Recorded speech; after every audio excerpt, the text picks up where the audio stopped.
What's up and welcome back to the Run the North podcast. It's been a while. I forgot how to do this. I don't think I've talked to Miller in 6 months. I don't know what's happening. Sports have happened in the time since we've been gone. How you doing, Miller? He's so zoned into his phone. I'm just all sorts of shit today. Bro's locked in. So I had the world's dumbest fucking DoorDash experience today. Ooh. And that threw off my vibe completely. So they just opened up a Checkers like 10 minutes from my house. And we were looking for something to eat. My sister was like, let's try Checkers. So we get Checkers. And I get a text from the DoorDash driver.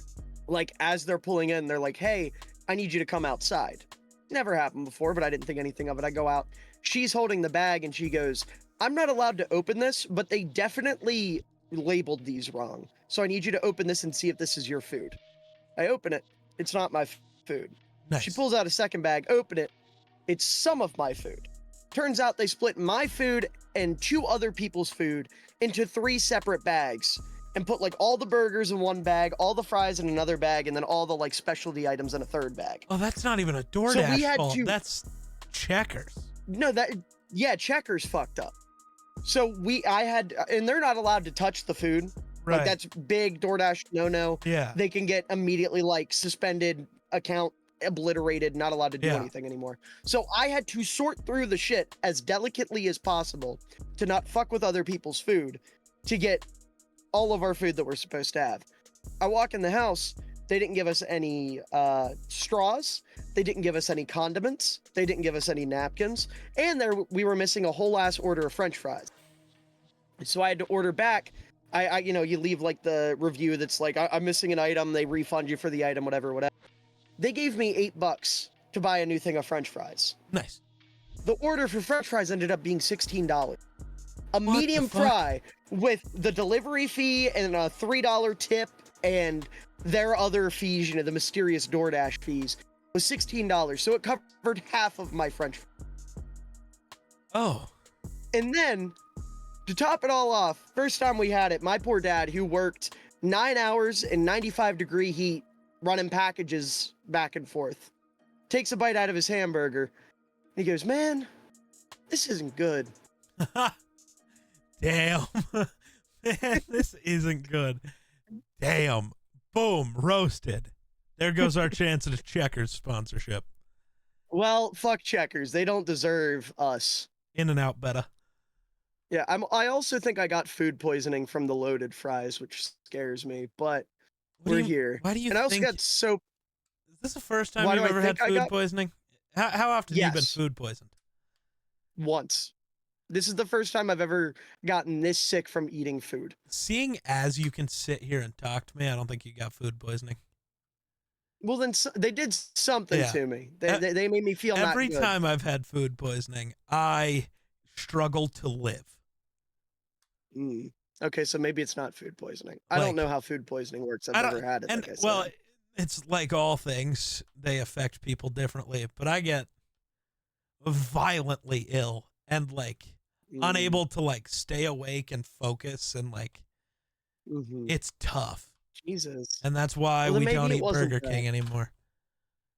And why we don't eat Subway in a certain town anymore. Every time I've eaten there. Every single time. Go 2 years and it's like, it's got to have changed, right? And then immediately dead for 2 days. It's like, nope, fuck those guys. Damn. There goes our Subway. I also got soap in my eye when I got a shower earlier, and the hydraulics in my chair are officially kaput. Bro is having a day. It's been a hard day. I spent the last 3 hours talking to Grayson, so I'm about on the same level as you. You win. Talking to Grayson about Star Wars of all things too. The guy thinks alien movies are better than Star Wars. You win. I'm upset because he's not a big fan of Rogue One, and that hurts my soul. I've seen Rogue One once. Watch it more. And I don't remember. It is the second best Star Wars film. I don't remember a thing from that movie. That's I'm not gonna insane. lie. I remember the Vader hallway scene. That's it. It's the second best Star Wars film. What's the best? Revenge of the Sith. Okay. Empire's third. That will See, never for change. me- Those are my top 3. My rankings are all sorts of Oh fucked. God. I don't know if I want to know. I want you to comment it when we film that video. Because we're gonna film a ranking video at some point. I want to see yours in the comments of that video. Oh, I will leave it. I won't say it here. I'll leave it Sick. for that. Because it's, I mean, I stand by it, but it's unconventional. No, well, hey, we don't all have to agree. That's okay. Just remember, I'm a prequels guy. I am too. I just can't get over some of the things in the prequels. They I love don't them. age great. The CGI I in the think they've first 2 aged- is awful. I really don't care. I'm gonna be honest. I don't get upset over that kind of stuff. If it's in an older movie. Now, if it was a movie that drops like this year and the CGI is bad, sure. Because we're at a point where you should have higher standards. My thing is just but practical effects exist. Don't make every character a CGI blob. yeah. Again, You I know? agree. It's not perfect, but it doesn't take me out of it. But Like, CGI only bothers me if it takes me out of an experience. I'm watching a motherfucking space monk abduct a child on a desert planet and then force him to become a soldier in an army. And then he gets really sad and also falls in love. Like, I'm sorry, I'm already not immersed. I just cool shit. Like, so I don't have a good segue to our sponsor here, but we're gonna go talk about Brandon Ayuk, I guess. I don't we're really being care. sponsored by Brandon Ayuk. Yeah. He doesn't know I mean, he's got enough. He's no. got enough money to give us at this Now point. he does, yeah. Brandon Ayuk got paid today. Good. I don't know what you do if you're the Niners. In what context? So they needed to get rid of one of the two, Ayuk or Debo.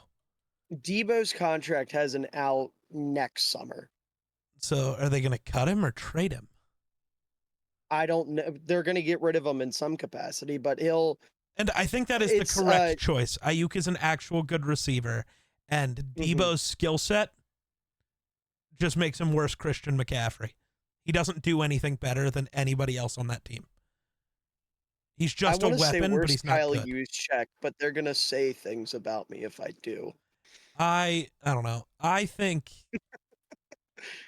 yikes. But like CMC's skill set is exactly the same, but CMC is better at all of it. You don't need both guys. So I'm glad they chose Ayuk. That makes more sense for their team. But I'm also sad because I'm sick of the Niners having nice things just to do nothing with them. So they've been to 3 straight NFC title games. I wouldn't say that's doing nothing. We get it. You're good at losing when it matters. I'm over it. Well, I mean, that's a positive record in the playoffs. Do the playoffs not matter until the last one? I mean, you're the Jordan fan. You tell me.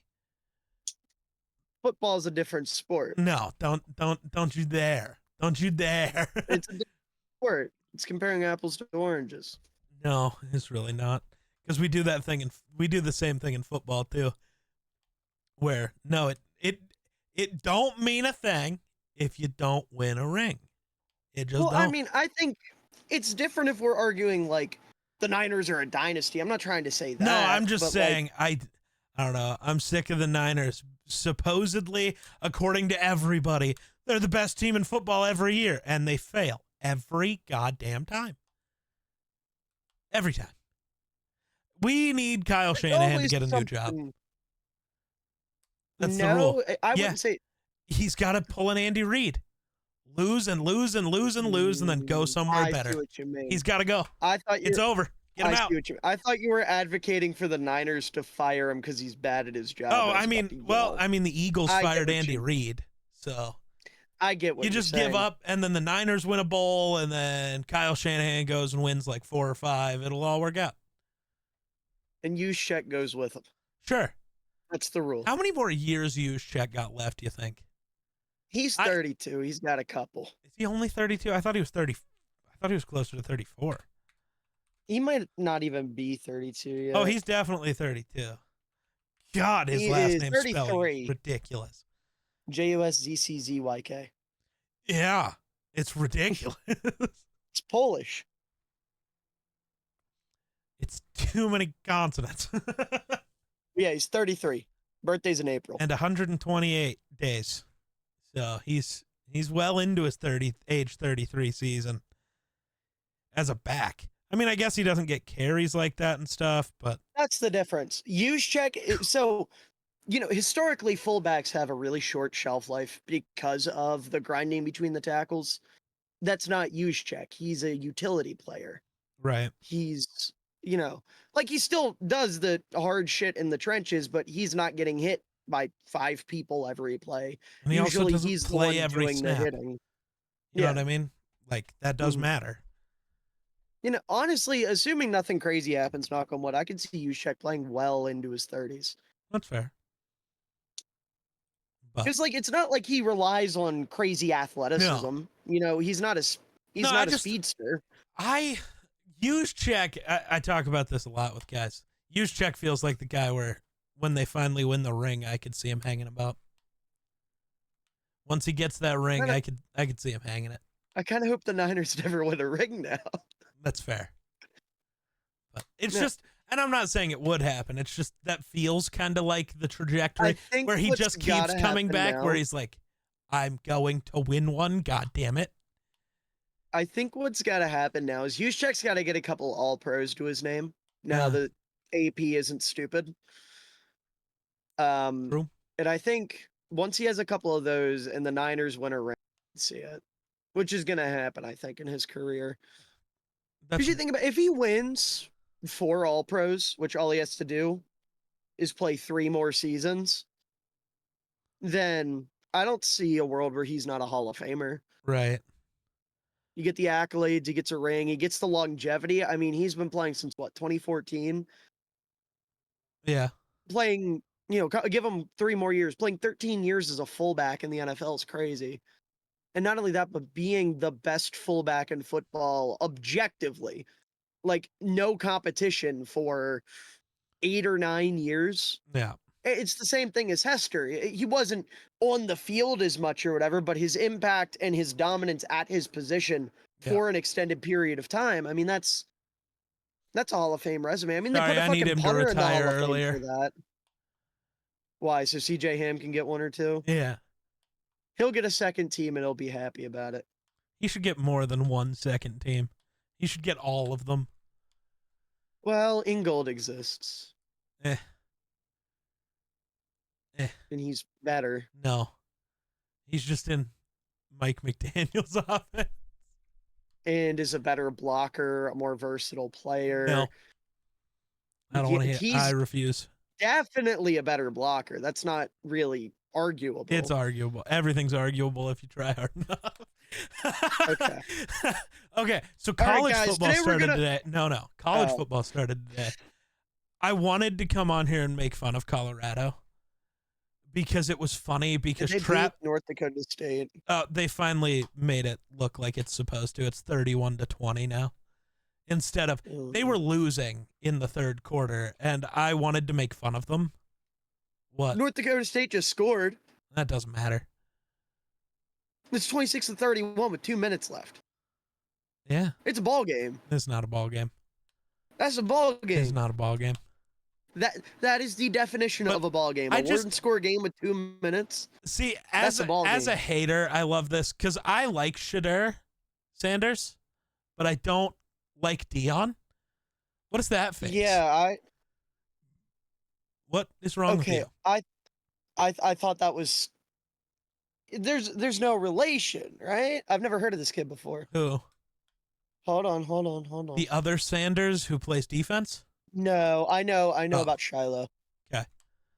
No, I saw a Jay Horn Jr. and I was like, whoa, it's Jimmy Horn Jr. I thought we had a Joe Horn descendant on our hands. Wait, hold on. Hold on. Sorry, I know nothing about college football, so I'm not. No, he has no familial ties to the No, former not NFL him. wide receiver. Yeah, didn't. Oh my God, that's Not him. That's not who I'm thinking of. JC is Joe Horn's kid. Yeah, that's what I thought. Yeah. I I forgot had to about Google it that. to make sure. Well, We do have a Joe Horn descendant. Well, I knew JC was Joe Horn's son, but I thought maybe we had a second. Ah, I see. But yeah, I wanted to Oh, make fun of there is a second. There Oh. is a Joe Horn Jr., Dubs. but he's a free agent and was last on the New York Guardians in 2020. Oh. So, But I love that we're gonna see a repeat of. I don't know if Shadir's the best quarterback in college football. I don't actually watch. I don't know it like that. I just know from everything I've seen, the people who hate him because he's a Sanders and not because of his ability to play. And with the way this game is going and what I've seen about how well Shadir is playing while the team is not good, I love that we're about to see Caleb Williams 2.0. I don't mean level of prospect, just the narrative around it. Well, he doesn't win. It's like, yeah, he's got the worst defense in the nation. What do you want from him? You know what I mean? Right. I just think that's funny. And I can't wait for, inevitably, Shadir to get drafted by Dallas. It's weird how that worked out. The script is showing a little, I think. Oh, Dak's contract's up, and Dallas might move on.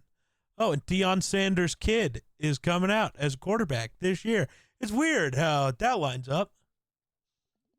They're going to trade Micah Parsons to move up and get him, and it's going to break the internet. There's no way. I could see it, though, because Jerry's fucking stupid. Yes, that is the only thing I'm banking on with that is Jerry Jones being Jerry Jones. Yeah. I mean, you give a senile old man the chance to draft the son of Deion, I think he'd take it no matter what. I think the only guy he wouldn't move is CD, and it's just because he can't. So I think a big thing with that, though, is the Cowboys are goofy, and I think Deion is goofy and going to scare a lot of teams away from Shadir anyways. I think there's a world where he just falls to Dallas because everybody's afraid of Deion either making Shadir not play, which we've already heard could be a thing. Deion has said there are places where he won't let his son play. I think NFL teams could genuinely be afraid of that and the circus that comes with it. And Dallas, seeing it as it is the circus, won't care. That's just more of the same there. Yeah, that's my thought. I really don't like Deion Sanders. I don't either, but I like Shadir, which is tough. I'm neutral towards him. I know nothing about him, so I can't say one way or another. Part of it really was like just watching the internet hate him, and then just like watching some clips of him playing. It's like, he's not Caleb as a prospect. Most people aren't. Like, that's not news. But I think the people who, he's not even a first round prospect, are insane. Like, that's insane. And again, I haven't watched him. I can't say. Now, but could he be a number one overall pick just because of his name? Sure, that happens. Nepotism exists. That would be the worst example of nepotism ever. Well, it might not. If he comes out and wins a Heisman and it just is him.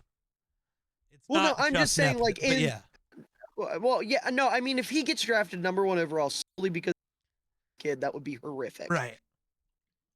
Like, if he comes out and shits the bed the rest of the year, but still manages to wiggle his way up draft boards because Deion, that's awful. That would be horrific.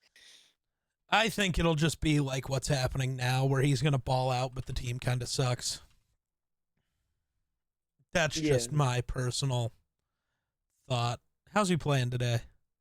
Yeah, he's 24 of 31 for 436 and 4 tuds. Does have an interception, though. Fire him. Evil.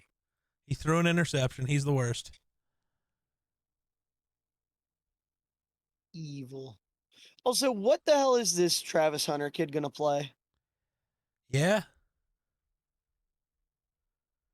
What's he gonna play? both. I In the NFL, I he think can't. he's gonna try it. What do you mean he can't? It's not gonna work. There's It's no not rule. gonna work. It No, might. there's not a rule. It's just not gonna People work. said that about Shohei Ohtani, and then he did it.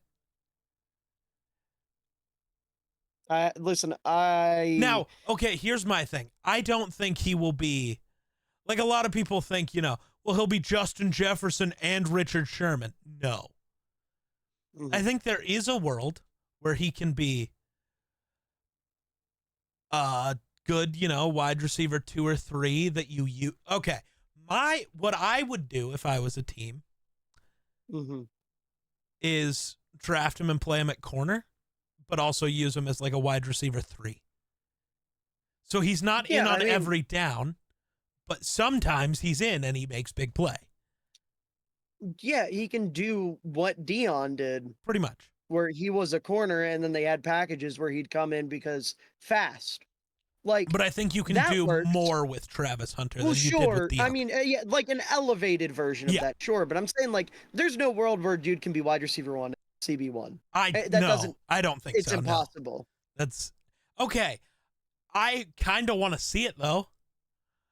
Give him a go. I don't want to see what happens.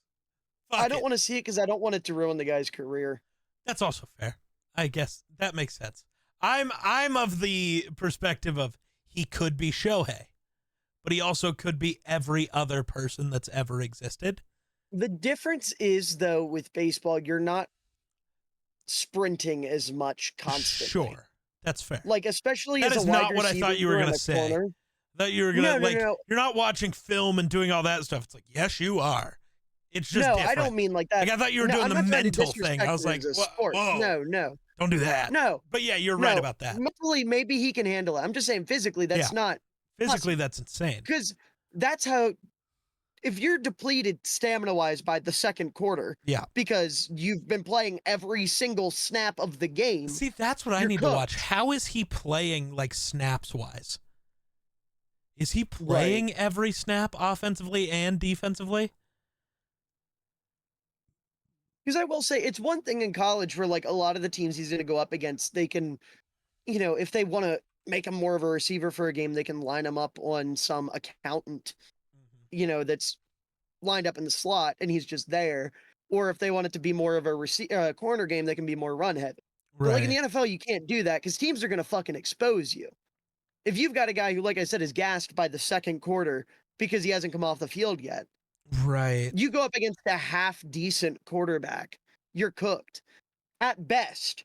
At worst, we're talking overexertion, we're talking heat stroke, we're talking injuries. Right. Like, I just don't think physically or logistically that can work. I'm not doubting the kid's mental ability. I don't think he could do, like I said, I don't think anyone can do Richard Sherman, Justin Jefferson type thing. But I think he could do pick one, but also be used in the other one in certain situations. If an NFL team thinks he's a better receiver and they play him as that for most of the game, but then maybe fourth quarter rolls around and you throw him out there for like true, let's just go lock this guy down moments, sure, or whatever, vice versa. He's just a dime corner, like that, for sure. Put him in certain packages, that works fine. Yeah, but.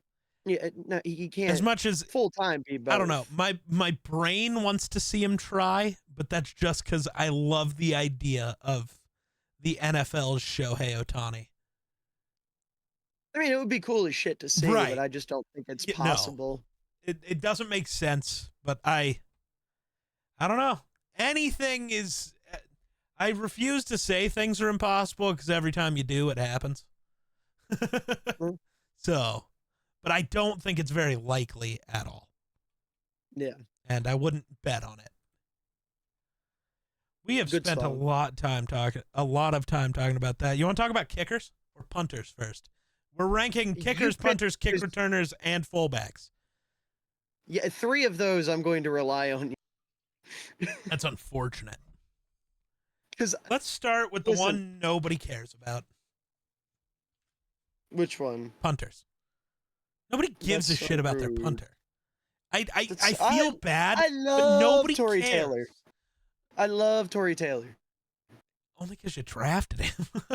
But you don't care. Name one time Yeah, you've ever been like, damn, that was good punt, or damn, that was bad punt. You just watch. Every time he punted in the preseason, I was like, damn, that boy kick hard. I shit you not. I think every Bears fan loves Tory Taylor. I want to let you know I don't have him on my list. Wow. I mean, he's a rookie. Yeah. It's not even a second-year guy where you're arguing for him. Right. He averaged like 50 yards a punt in the preseason, and I think that's pretty fucking cool. I struggled with figuring out how I wanted to make this list. So I just kind of full sent it and just went with my answers. I want to see now how close, because I wasn't looking at numbers because they mean nothing to me for punting. Like what you average per kick doesn't mean a ton. I was going to say, all I know is like average punt-wise, Ryan Stonehouse the same as this. Because that dude has a fucking cannon. But he's like super inconsistent with his placement from what I... So yeah. I also could be wrong. He was hitting 53.1 as his average punt. That's crazy. Brian Anger was at 51.4. Blake Gillikin was at 50.6, 50.4 for AJ Cole, 50 for Jake Camarda and Michael Dixon. And the guy with the longest punt last year was actually Blake Gillikin at 77 yards. Honestly, if I were to look at it, if you wanted to look at a number of like who the best punter is. Punts inside the 20? Yeah, which apparently would make it Bryce Behringer for New England, who I don't know, but he also rookie had the most punts. Wow. And he was also near the top of the league in touchbacks. So, you know. And his average was really low, which means most of his punts, which makes sense for the Patriots, were from like the 50, which isn't meaning much, you know? Thomas Morstead would be maybe actually the best if you're actually the way so between punts inside the 20 compared to touchbacks compared with amount of punts, Jamie Gillen of the Giants would be the best punter just by looking purely at the numbers. It's the punter position. You got to go off vibes a little bit. I was going to say, all I know, I have two punters I'm confident in. Who you got? AJ Cole and Big Dick Michael Dixon. Oh, I was like, do I not have Dixon? I have Dixon. I have AJ Cole. Well, okay. So I have 14 punters written down. I just wrote down 10 because that's all I could name. 9 through 14, I think, are very swappable. So if you want to put somebody in for whatever, you can. I know I just brought him up a minute ago, and now was it for average maybe? Yeah, Brian Anger. Brian Anger's down there. Ryan Wright, Tress Way. Guy whose last name, Mitch Wishnowsky. Yeah. Mitch Wishnowsky, 49ers. Cam Johnston, and I never remember his first name, but Corey Bajorquez. Those are 9 through 14. 2 of those guys have to make it. I currently have it as Bajorquez and Johnston, but I think it is truly just swappable everywhere here. Ryan Wright would be much higher, but last year he sucked. Okay. Which was tough. So the first 2 years of Ryan Wright, he had like one of the 3 biggest legs for any punter and was perfect at trapping people. Last year, his average punt fell almost 10 yards. Damn. And he like could no longer trap you in the 20. It was tough. So I am not going to lie. I found a Reddit thread that has a list of PFF grades for punters over the last 3 years. Okay. And from that, my 9 and 10 were Logan Cook, who I believe is Jacksonville's punter, Okay. at 9, and then Jake Camarda at 10. I have Camarda very much higher. Okay, well, I'll take your word for that then. So Morstead would be my next guy Okay. at 8. Here, I'm gonna just go over my list real quick, and then we can work from there. So I'm gonna work opposite of how we normally do, but it's because punters. So I have AJ Sure. Cole, Ryan Mhm. Stonehouse, Michael Dixon, Jack Fox, Yeah. Johnny Hecker, Tommy Townsend, Jake Camarda, Thomas Morstead, Corey Bajorquez, Cam Johnston. Okay. Because Tommy Townsend, the GOAT. Taylor So- Swift's favorite player. Right. Who got cut for We don't want to talk shall about not it. be named. I don't want to talk about it. Um, I find that depressing. Taylor Swift is now a Giants fan in my headcanon. is that where he went? I think so. I might be on drugs. Let me look. So looking at this thread that I was talking about. Oh no, Tommy Tommy Townsend's a Townsend's Texan. in Houston. He's gonna win a Super Bowl Yeah. again. Let's go. Yeah. Go. So the 10 I came up with from Okay. 1 to 10 were AJ Cole, Uh-huh. Michael Dixon, Okay. Brian Anger, Ooh, okay. Bradley Pinion, Ooh, okay. Mitch Wishnowsky, Yep. Tommy Townsend, J.K. Scott, Thomas Morstead, Logan Cook, Jake Camarda. Okay. So you left out Hecker. You left out Fox. So Hecker, Cam Johnston. I will stand by Hecker. I Okay. had to look this up myself because I didn't believe it. Like I said, I have this thread. And I was going off the PFF grades, but if there was something that stood out, he has like a little blurb about Yeah. punter, right? And he said Hecker is washed. Basically, he tried to say Hecker's leg is dead. It's not this booming, powerful, leg of the gods anymore. And he even said in his the best punter to ever play the game. This guy is to punters what I am to fullbacks, apparently. I looked it up. I looked up Johnny Hecker punts with the Panthers last year. He don't have it. I'm afraid he is cooked. He might is not have washed. the incredible leg anymore, but he's still incredible when it comes, as far as I could tell. He's still really good at pinning you, which is what matters. His placement's good, but I mean, if you don't got boom behind your punt, what's the point? Yeah, but you could have too much boom and no placement. But he got no boom. You know what I miss? What? What was the Raiders punter? Marquette King, Yeah, I miss St. Louis Battlehawks legend. I miss the days of Marquette King and Pat McAfee. I miss my swaggy punters. Pat McAfee was cool until he was everywhere all the time. Now I hate him. That's fair. He's kind of a douchebag. See, I don't know. Did you I see- don't watch his show because I think it's bad. I think Yeah. most of the time, I've never been a big like sports show guy.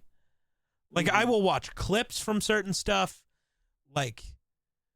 but I don't want to watch a full show because you have Shannon Sharp talking about basketball, which isn't that big of a deal, except Shannon played football. I don't want to Right. hear him talk about basketball. I don't want to hear Skip Bayless talk. I don't want to hear Stephen A. talk. Not that much. Right. The only sports shows I've ever liked are Good Morning Football, and that avoids that problem because it was all football, all Yep. former players or like analysts, Yep. and NFL Total Access, same thing. Yep.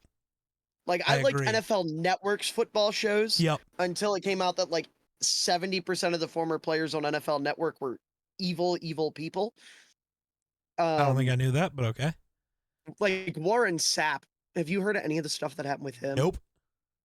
Oh my God, Warren Sapp's disgusting. I've heard dude. nothing of any of them. They just to give you an idea, they did a secret Santa at the NFL Network headquarters, and he got one of the women that worked for the company. I don't remember what her position was exactly, and he gifted her a sex toy.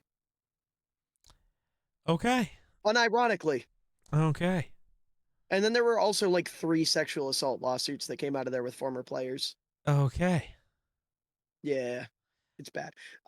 Okay, But no, yikes. I agree. McAfee, the problem is he's a 40-year-old grown man that acts like a 19-year-old frat boy, and I hate it. Fair. Like, have you seen the clip going around from his show the other day where he was very clearly drunk off his ass? I heard people talking about it, but no, Dude, he was interviewing. I don't watch I don't College watch Game him Day. either. Well, it was College Game Day. The only thing I've ever seen from that is from Pat McAfee, and it's my favorite thing maybe on TV ever. And that's him with doing the Georgia fight song, and then give me Alabama.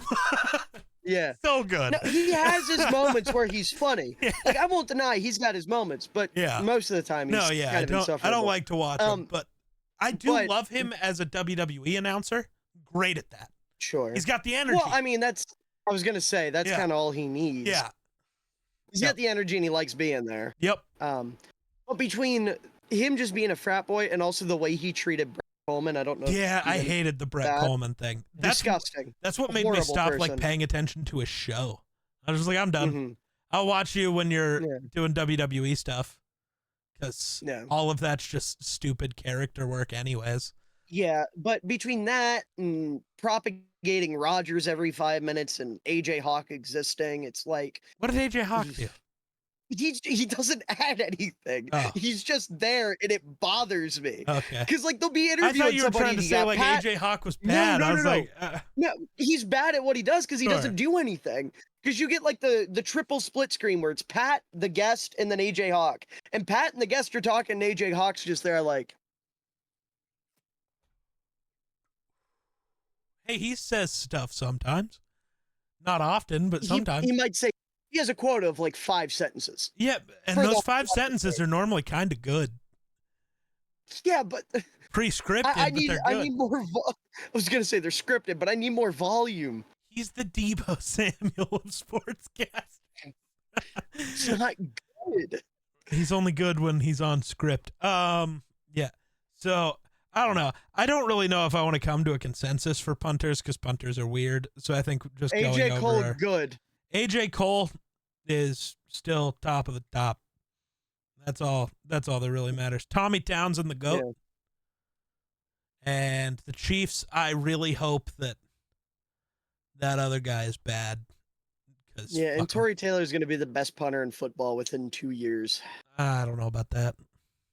He is what they told you that other guy was on the field. He's no AJ Cole. Yeah, but he's got more aura. You know who has the most aura as a punter? Who? I don't know. I'm gonna go look at a couple of names because I don't remember. I'm gonna go look up punter aura charts. I wonder if there is one. No, there's not. Someone needs to start doing that. They need to start charting aura by position and release a ranking at the end of the year like PFF. Punters with the most aura. Let's see what we got. Ray Guy is apparently. We got Ray Guy and Marquette King as your top 2. Shane Leckler, the GOAT. That's true. Shane Leckler. What you know about Shane Leckler? I do know the name. Yeah, because he's the actual GOAT. What do you know about Brad Maynard? Not much off the top of my head. But, all right. Ball State legend. There's us talking about punters. I'm sorry, punters. That's not my brand. I didn't punt. Pat O'Donnell. What about Pat O'Donnell? I just like him. All right. I'll say his name. And he appears? One of the best holders in NFL history. You want to talk about kick returners next or the other thing? Go ahead and talk about your kickers. Yay, kickers. Do you got a list? I feel dumb for having a list. I just want to hear your list. I've got 16 guys written down. I just wrote down 10. I didn't go. Okay. So I'm confident in my top 5. Ooh, okay. Really confident in my top 5. Tucker. Okay. Aubrey. Oh, okay. Jake Elliott. Kaimi Fairburn. And Cam Dicker. Ooh, our top fives are very different. Aubrey, I Interesting. couldn't put in the top five. He's been a kicker for a Why? year. Because, well, sure, but I kind of I figured was kicker would be working the one of those same things way where we we'd did like. everywhere else. I still put him on the list, just wasn't putting him in the Mhm. top five. So Well, my top five is Justin Tucker. Obviously, mhm. we've talked about this. Tucker is similar to Mahomes and Fred Warner and those type of guys, where there is a one and then a gap before there's two. Mhm. Or a huge check to make Miller happy and throw a name out there. Yes. Justin Yes. Tucker's that guy. My number two is Jake Elliott. Okay. Number three is where I have a guy that you don't have. Actually, 3, 4, and Who? 5 are guys you don't have. Who are they? Daniel Carlson. I forgot he existed. Um, Fuck. One that I don't want to put here because I don't like him as a person, I had him at 6. but I can't if that take makes you feel away better. what he does. And so at 4, I have Mhm. Harrison Butker. I And had at him at 5, 6. I have so. Youngway. Youngway Koo. See, that's where my problem fell. You I forgot some forgot guys? Carlson and Youngway existed. So Kaimi Fairbairn, I have written down. Who was the Okay. other guys you said? Aubrey, I have at 6. And who was your other? And then Dicker. Oh, I also have Dicker on the list, just not that high. So, for reference, right? This is where my argument came from. I went by the numbers. I did some kicker number Sure. evaluation. Fairbairn last year was 27 to 28, 96.4% field goal percentage. 10 to 10 inside or between 20 and 29 yards. 10 to 10 between 30 and 39. 6 to 6 between oh no, I'm sorry, I read that wrong. 2 of 2 from 40 to 49, and then 5 of 6, 50 to 59. He missed one field goal and it was between 50 and 59 yards. Aubrey was 36 to 38 with 9 of 9 in between 20 and 29. 13 of 15 between 30 and 39, 4 of 4 between 40 and 49, 9 of 9 between 50 and 59, and 1 of 1 with 60 plus. Yeah. So I That's would like unreal. to instate a new rule. Okay. Blocks do not count as misses. God damn it. Okay, so then Aubrey's 37 of 38. Right. But I think this way of all kickers. Why are you blaming the kicker because an offensive lineman failed? Right. It's not like they can really prevent it. No. Like, we'll kick it higher. It doesn't matter. For most blocks aren't tipped by a guy at the line. And the only time they are is fucking Calais Campbell, and I'm sorry, he's just going to do that. Yeah. Calais Campbell's a monster. big. That's not okay. Very big. So yeah, I hate that blocks are counted as misses. It should just be a blocked stat. And maybe that should factor in. If for some reason you get blocked 8 times in a season, maybe you are doing something wrong. Or maybe your team just really sucks. Either way, we need to look at that. Right. But yeah, so then my 6 through 10, the way I have it written here is Aubrey, Evan McPherson, Cairo. Hey, your guy. Yeah. Chris Boswell and Cameron Dicker. And then my guys just outside are Matt Gay, Jason Myers, Matt Prater, Brandon Bass, Kaimi Fairbairn, and Will Lutz. So my 6 to 10 were Harrison Butker. I Yep. threw in Daniel Carlson, Cairo Santos, Yep. Chris Boswell, and Chase McLaughlin. Ooh, you got Chase, really? Yeah. So I think part of my thing is just kind of looking at the past a little bit. Yeah. Like, Let me put this to you this way with McLaughlin. He was 29 of 29 if we don't count blocks. sure.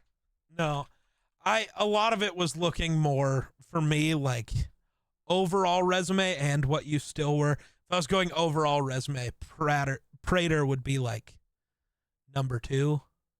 Like, And Nick Folk would be up there, yeah, surely. but I'm not going 'Cause he's fully still resume, trapping. but it's like Mhm. Prater is still one of the guys where you want to have him. You know what I mean? Like, your team is better. I like kickers that you can trust. And even when Sure. even if Prater misses one, it's never gotten to his head, which is why I Mhm. had to move Brandon Bass down. He's been awesome for years. The last kick we saw him take was a miss in the playoffs. I don't know if he ever comes back from that. Right. I don't trust any kicker immediately after that. Blair Walsh Sure. has given me PTSD. Right. Cody Parkey has given Miller PTSD. No, it's okay. Cairo Santos has saved me. We still haven't been saved. Will Reichard, you're up though.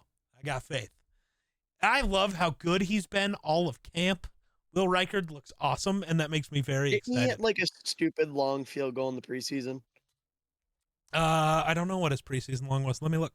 Oh, I wanted to look at Chase McLaughlin real quick. That was what I was doing. Yeah, he was not counting blocks, 29 to 29, 8 of 8, 20 to 29, Oh, 12 of 12, 30 to 39, 2 of 2, 40 to 49, 7 of 8, 50 to 59. I looked at the wrong Long to thing. That was 57. terrifying.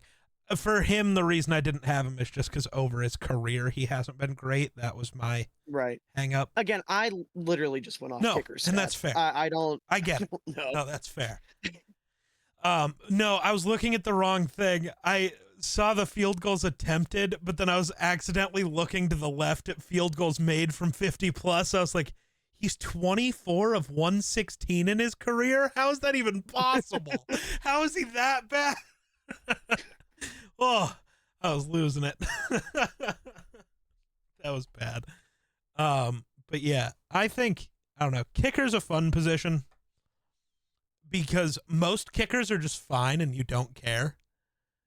But Mhm. you can always really tell, and I guess there's probably like 7 or 8 of these guys that are just the top tier of kicker. And there's a few guys who are just the bottom tier. Your Greg Joseph, your last year, your Anders Carlson, where they go out there and you don't know what's going to happen. But then you're a team like the Ravens and you see Justin Tucker trot out there and fans just go home because the game's over. Like, Yeah. it doesn't matter where he's kicking from, what the weather is, he's got it. Harrison Butker was that way in the playoffs. That dude was punting with a fucking, I don't remember what was wrong with his leg, but he couldn't fucking do anything. So for kickoffs, they had Justin Reed doing it. No, Eric Reed, Justin Reed, whatever. The Reed. Yeah, there are 2 safeties, and I get them mixed up. One's older It's and doesn't Justin play Reed. anymore. But okay, Eric's the other one. He's the one who got kicked out of the league at the same time as Colin Kaepernick. Yeah. The way, I mean, I don't know, I don't have much to add here, so I'm just going to throw out Ryan Poles once said something about punt returners that I think applies to kickers very well. Ironically, a different special teams position, because when the Bears signed Trent Taylor last year, his goal, he said he wants Bears fans, whenever the special teams unit trots out, to feel comfortable enough to get up and go pee or go get a drink or do whatever, and then come back for the action. Yeah. And that's the way I feel about kickers. If you have somebody that you're like, all right, he's got this, I'm going to go get a Coke, then I think you're fine. Yeah. A guy where when they miss, you go, what the fuck just happened? That's how I feel with Justin Tucker anytime he actually misses. Not they trotted him out there for a 72-yarder to see what happens, and it was a little short or whatever. It's more the like, because every year there normally is one for Justin Tucker where it's like a 38-yarder or whatever, and he just barely misses it, and his eyes kind of go wide, like, oh, fuck. I forgot I do that sometimes. Yeah. But yeah, those are great. And as a guy whose team has never had one of those kickers you could trust, sucks. I was going to say, it's so weird being a Bears fan, because growing up we had Robbie Gould, who, good as gold. Like, he was incredible. And then he leaves. We had Cody Parkey, and then a stretch of like 3 years where there were 15 different kickers. Yeah. And then Cairo comes out of God knows where, and he's gotten 2 contract extensions since he's come to Chicago, and like almost broke the team record for consecutive makes, which I will never forgive Matt Nagy for making him break. He was like 4 kicks off of the team record for consecutive makes, and Nagy against, I think it was Pittsburgh, made him kick like a 67-yarder for no reason. Like, the game was over. We were down by more than 3. That 3 wasn't going to win the game. But I don't know if it was like a pride thing or what. He misses it because Cairo, he doesn't have the strongest leg in the world. He's accurate. Right. And thank God that didn't ruin his confidence. Because like you said, with the kicker and their confidence, that's how you ruin a career. Yeah. But thank God that little Brazilian bastard, he persevered. And now, I don't care what anyone says, the Bears have the most fun special teams trio in football. Because Cairo and then our long snapper, Pat Scales, both have the... Oh, that's not... I thought you were aura meaning and the vibe. returners. I don't know. We don't talk DePaula about is that not guy. fun that way. Yeah. No, the two DePaula's guys just I'm talking good. about... Yeah. But the two guys I'm talking about, they have the aura and the vibes of like 45-year-old dads at a barbecue. And that it's fucking hilarious. Because you have these two, and then you throw a 24-year-old Australian in the mix as our punter, and all of a sudden it's like he's walking around with his two dads. And they're giving him shit every 5 minutes. Like, one of my favorite clips from Hard Knocks was Tory Taylor's waiting for valet to pull his truck around. And Cairo, unprompted, walks over to him and he goes, "Aye, mate. Remember, we drive on the right side of the road." And then he walked away. Nice. And Tory Taylor looks at him and he goes, "I've lived here for 4 years." Nice.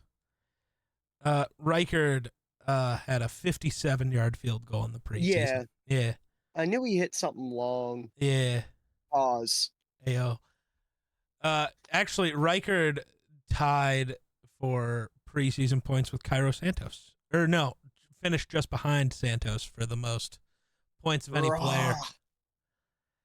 Imagine if somehow the Bears and Vikings have two great kickers. What kind of world would we live in? Well, Cairo's getting up there in age. Doesn't matter Can't as a be kicker. around too much longer. What do you mean? Oh, I guess, yeah, you can play till you're 40. Vinatieri was he's 46. He's only 32. Never mind. We're cooking. How old is cooking. Prater? Prater's 40, I think. I think he's older. No, he is only 40. What? What? Cairo Santos was the first Brazilian-born player in NFL history. That's wild. He came into the league in 2014.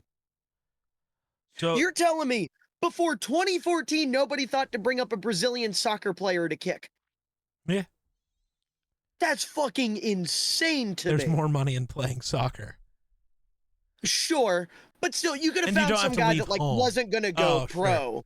Sure. You know, some guy that like had a good leg just wasn't gonna go pro. That's what most kickers are in the U.S. We just get soccer players. No, I know, but I'm saying it's crazy that specifically that's from Brazil, literally of why all I was a places. kicker, is because our football coaches just asked the soccer coaches, like, any of the kids want to go kick, and I was like, yeah, I like football.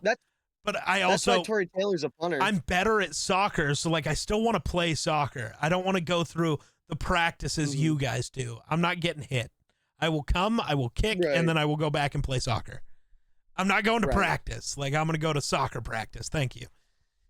But yeah, that's how Tory Taylor became a punter, because he played rugby and then didn't go anywhere with it. Yeah. Was working on a fucking golf course, and someone was like, "Hey, they're doing a camp where I think it was I don't know, is Australian football a thing?" I think that might have been what he was playing, but either way, basically he said he went to a camp where they were teaching Australians how to kick like Americans, and then like a week later he got a full ride to Iowa, which is wild. All right, you ready to fight over kick returners?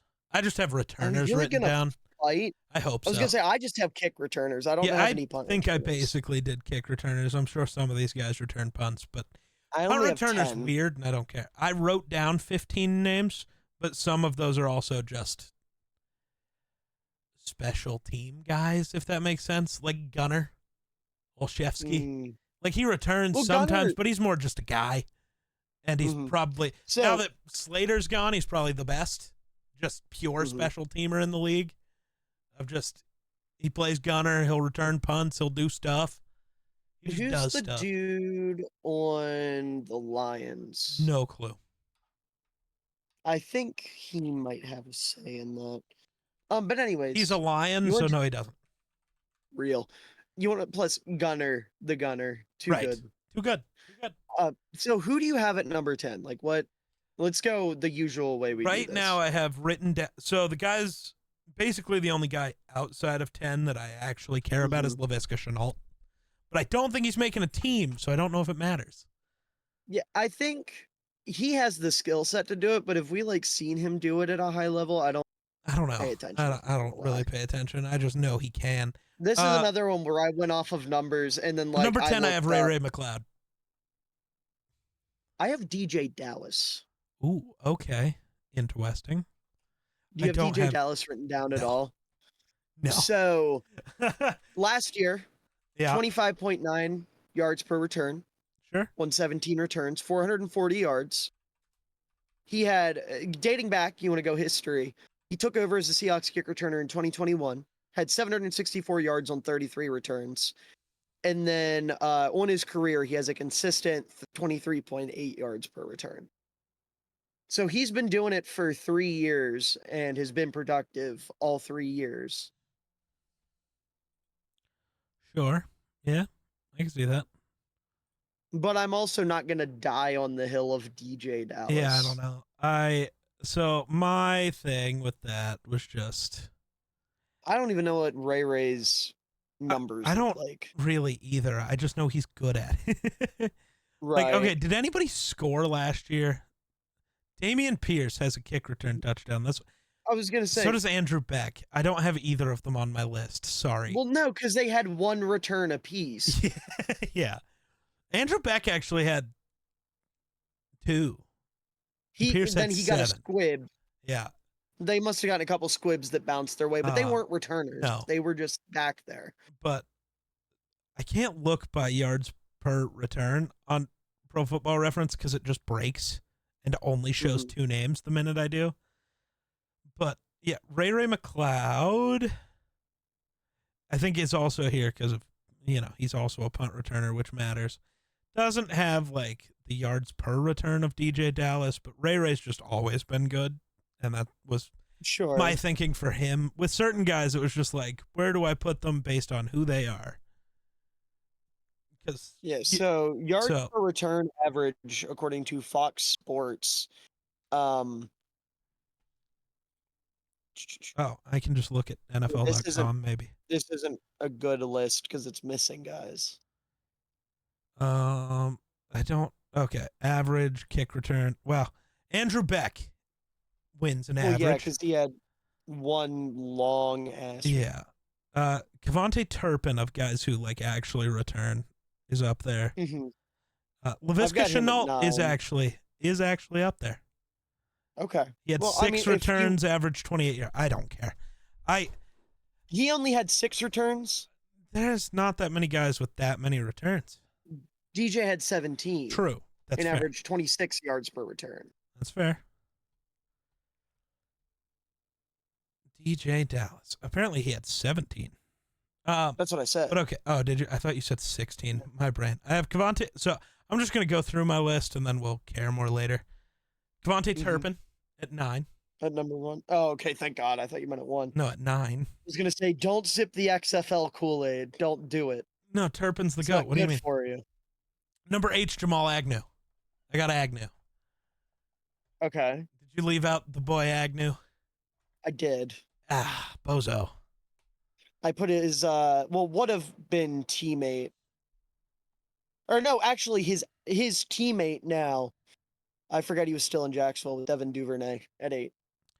I have Devin Duvernay quite a bit higher. Interestingly enough. And actually, one of the guys I have ranked high is pretty ridiculous. I am too much of a homer. Yeah, I figured I'm not that gonna would be lie. the case. But to be fair, if we're going like we have, where it's mostly based off last year, then Kenny doesn't belong there because he missed a lot of time. Yeah, but he belongs on the list because he still had 15 returns. Kind of why I put him still averaged low. Good. He just wasn't as high. I still think, like looking at it in 2024, Like, Mhm. I don't think there's a kick returner I'd rather have, if I'm honest. Except apparently he's hurt again, which is worse. Yeah, I disagree with that. Did you I see think he didn't there's make at the least one guy. Yeah, Saints? didn't pass his physical. God damn. That makes me so sad. Yeah. I'm such a big fan. So who did you have at 7? At 7, I am trying to figure out what I fucked up here. All right, while you're doing that, I'll just read off my Yeah. list. Please do. So I had DJ Dallas at 10, Cavante Turpin at 9, Duvernay at 8, Kenne at 7, Darius Davis of the Chargers at 6, Okay. Braxton Berrios at 5, Okay. Velus Jones, fuck you, Jr. at 4, which 27.2 yard average on 16 returns. He's the only returner in 2023 to average more than 27 yards on at least 16 returns. And his career average is 27.4. I figured out why I have things written the way I do. Why? Because I mixed things. Oh, so I have just punt returners. Because I was like, I was looking at Deontay Hardy. I was like, why? Because I was like looking through like the average for every returner, and he just isn't on there. I'm like, where the fuck? Because he didn't return kicks. He's a punt returner. He's a punt returner, yeah. And one of the best. I didn't do punt returners. That's why I have Hardy, and then I have Marvin Mims at 6. I have Marvin Mims at 3. That's fair. Rashid Shaheed at 5. Devin Duvernay at 4. Did he return punts? I think so, but I actually... That's probably why you have him higher than I do. Off the top of my head, I'm not sure. And then I gave, the nod to the old man, who I think actually will be returning kicks this year, which is good. It's good to have him back. Patterson? Yeah. I didn't have him on my list because he hasn't returned kicks. Well, he didn't last year, but he did the year before. And I know for a fact he's going to for the Steelers. That's the only reason he's there. It might be Black Taysom Hill, Justin Fields now. Don't do that. And please don't compare him to Taysom Hill. Tomlin said they're going to try to get him on the field in No, that's fine. ways. But can we stop pretending Taysom Hill's good at things? Taysom Hill is good at not playing quarterback. No, he's not. He's not that good at anything. He doesn't have. He's a really good blocker. Cool. Then stop handing him the ball so he can fumble and throwing him the ball so he can drop it and putting him on the field at all. He's a mediocre blocker, and I hate him. You didn't. Deontay Hardy went to the College of Assumption. What am I reading? No, this is on. Okay, please go look at Deontay Hardy on ESPN and just see what the fuck is College Assumption. That's a real thing. What? He played at Assumption. No shot. Assumption University in Worcester, New England. Maryland, but yeah. No, Massachusetts. I'm Massachusetts. Dumb. I'm dumb. So New I don't England. know my abbreviation. Well, yeah, it's New England's not a place. It's like the Midwest. Yeah, it doesn't actually exist. You just call places part of it. You're dumb and stupid. Thank you. He also went to school at Archbishop Curley. Incredible. Deontay Hardy. What a career. Yeah. And then I have, unfortunately, that Packers guy at 2. And then I had Kenny at 1. I might also, just be a Packers hater. Taysom Hill over the last 2 years has 1,200 yards from scrimmage, 15 touchdowns, and 3 fumbles. Fumbles lost or fumbles total? Just as fumbles. Okay. Yeah, number of times fumbled, both lost and recovered by own team. I don't know. All I know. So I might just be a hater, but also I snaps. don't get the point of a guy like Taysom Hill. There are better blockers. There are better runners. There are better passers. There are better receivers. There are tight ends who do both better and cost less money. Well, part of the reason why they use them is because they're kind of locked into using them because they got fucked over by paying them all that money. Well, maybe they just shouldn't have paid him. Maybe he was never worth it. They shouldn't have, but now they're stuck and have to do something with him. And I think they're doing their best. Sure. I don't know. He's also a saint, so hate him. Yeah. So Which I my think 10, might be my Nixon problem. yeah. I'm So my not 10, above acknowledging that I'm a biased motherfucker sometimes. sure. DJ Dallas at 10, Turpin at 9, Duvernay at 8, Kenny at 7, Darius Davis at 6, Braxton Berrios at 5, Okay. Valus Jones at 4, Marvin Mims at 3, Xavier Gibson at 2, and then Yeah. Keyshawn Nixon at number 1. All of those are fair. Yeah. When I was going through and making this list, half of it was just like, I'm not going to lie. I did the thing where I didn't look things up. I didn't even look up all of the returners. I just went from memory, just like, who be doing that thing? So Xavier Gibson is the big one that I missed for sure. He was awesome last year. And then Sean Nixon, I do want to go look at why Nixon's I'm been being a hater. first team all-pro back-to-back years. Yeah, I don't really care about that for a very specific reason though. What is the very specific reason I'm not thinking about? So I believe if I got to go double check before I say it. I want to know before I speak. Mm-hmm. I like to be smart. So that first all pro year, yeah. Gotta look at numbers. Gotta look at things. I hate you. ESPN, you shouldn't exist. He had 1,000 kick return yards and a touchdown. How many total returns? How many attempts? I don't see. This was so 2022 when he was his first team all pro. 35 returns for 1,009 yards, a touchdown, and he had a 105-yard return with a 28.8 average. Yeah. It was, so Kenne was second team that year, and I couldn't remember. They were pretty close. Kenne had 920 yards, the Tud. Didn't have a 105-yard return, though. Weird. But, yeah, I don't know. And then this past year, he had 30 returns for 782 yards, no touchdown, and a 26.1 I don't average. think he deserved first team All-Pro 2023, like at all. Who did? Probably Marvin Mims. I'm not being an ass. I'm asking. I think, again, I gotta go look at things because I don't like just saying things. PFF can eat my balls, dude. But they did. I didn't know PFF did an all-pro team, and their fullbacks were Burton and Lipke. Literally eat my left testicle. What do you mean? They're the best. No. Lipke's just use check, but still good. Young and still good.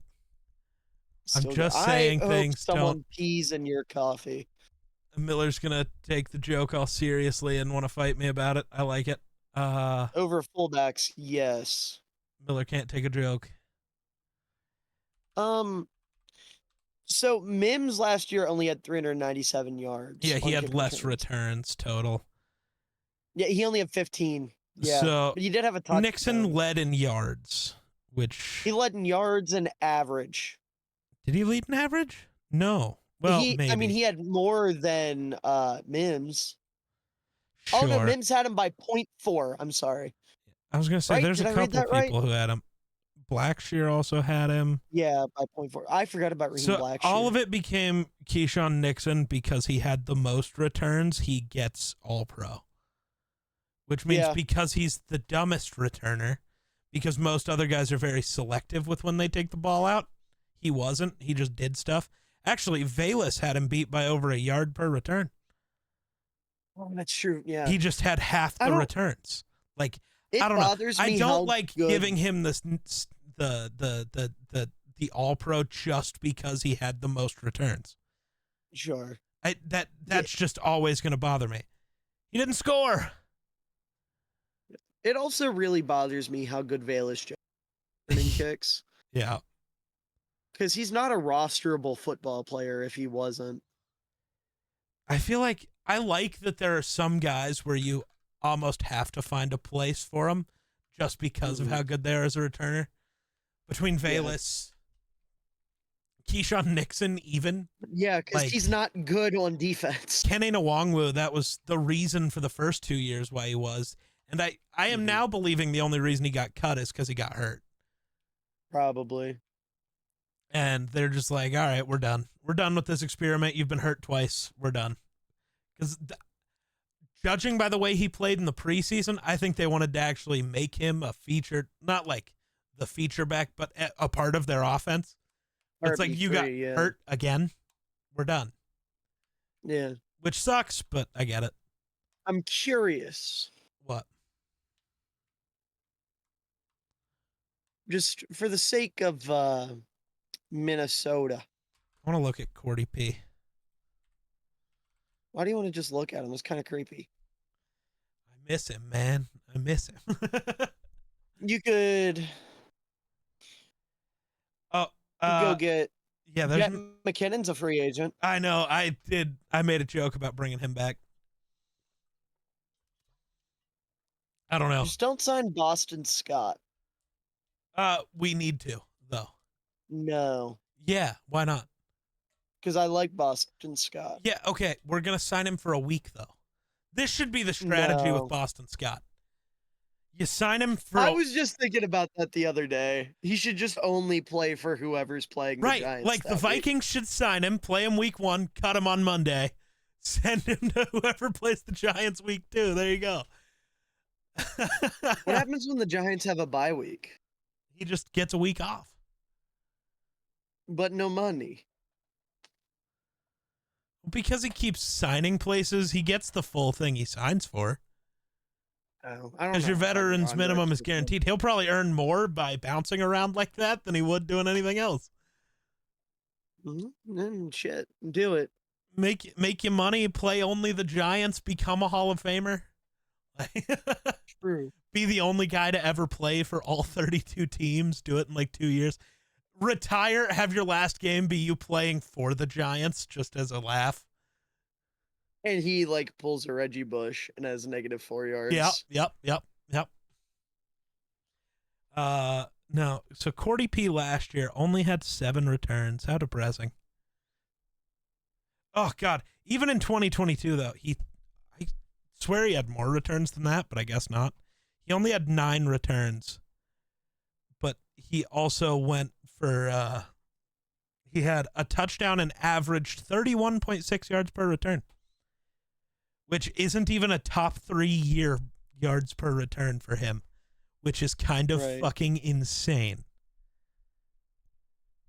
He needs to return kicks this year just because he needs to bump his career average back up by 0.7 yards.